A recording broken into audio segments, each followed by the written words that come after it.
ఓం నమో వెంకటేశాయ.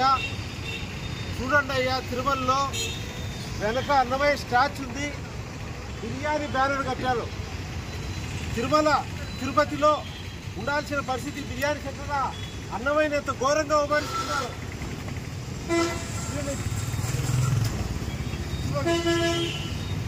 చూడండి ప్రజలంతా, ఏమయ్యా రండి అన్నమయ్య సెంటర్లో బిర్యానీ పెడతారా? ఒకసారి చూడండి, ఇటు అన్నమయ్య విగ్రహానికి బిర్యానీ పెట్టారంటే తిరుమలలో ఎంత భక్తి నశించిపోతుంది. ఇదా భక్తి ఉండాల్సిన పరిస్థితి. చూడండి అయ్యా భక్తులంతా, ఇక్కడ అన్నమయ్య స్టాచ్యూ, ఇక్కడ బిర్యానీ పబ్లిసిటీ.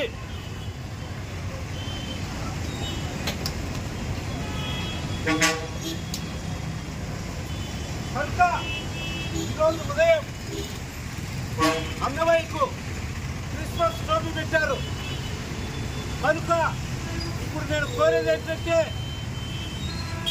అన్నమయ్యకు ఎవరైతే క్రిస్మస్ టోపీ పెట్టారో, క్రిస్మస్ టోపీ పెట్టిన వాళ్ళను అత్యవసరంగా అరెస్టు చేయాలి. అదేవిధంగా అన్నమయ్య స్టాచ్యూ దగ్గర ఎంత భయం లేదు వీళ్ళకు. బిర్యానీ పబ్లిసిటీ చేసుకుంటారా? బిర్యానీ తినవని ఇదేనా భక్తి? అసలు పోలీస్ అధికారులు ఏం చేస్తున్నారు, టీటీడీ అధికారులు ఏం చేస్తున్నారని మేము అడుగుతున్నాం. కాబట్టి దీనికి నిరసనగా ఈ బ్యానర్ పెట్టిన వాళ్ళ మీద అత్యవసరంగా కేసు పెట్టాలని, అదేవిధంగా టోపీ పెట్టిన వాళ్ళ మీద కూడా కేసు పెట్టాలని మేము కోరుతున్నాం.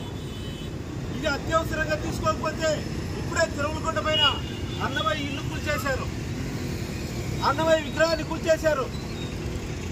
అదేవిధంగా మొత్తం కూడా హనుమంతుడి విగ్రహాన్ని తొలగించారు. ఇక్కడ ఉన్న అన్నమయ్య స్టాచ్యూ కూడా బిర్యానీ సెంటర్ పెడుతున్నారంటే ఎంత దారుణం అయ్యా ఇది. చూడండి గడ్డి ఎంత మనిషితో కింద పెట్టి ఒకసారి చూయించు. అంటే ఏమన్నా అన్నమయ్య గురించి ఎవరికైనా పడుతుందా తిరుమలలో?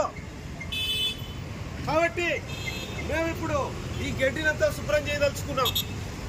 గడ్డిని శుభ్రం చేసి వీళ్ళను అరెస్ట్ చేసినంత వరకు, ఈ బ్యానర్ పెట్టేవాళ్ళను కేసు పెట్టినంత వరకు ఇక్కడే నేను ఉపవాస హరినామ సంకీర్తన చేస్తూ కూర్చుంటానని తెలియజేస్తుంటాను. వాళ్ళని అరెస్ట్ చేసేంత వరకు ఇక్కడ నుంచి కదిలేదు లేదని, హరినామ సంకీర్తన జరుగుతుంటుందని నా పేరు విజయశంకర్ స్వామి, అన్నమయ్య కళాక్షేత్ర పీఠాధిపతి, నేను తెలియజేస్తున్నాను. ఓం నమో వెంకటేశాయ. చేయాలా, దీనికి ఒక వ్యవస్థ చేయాలి. సేవ్ చేసేసి మ్యాటర్ రాసి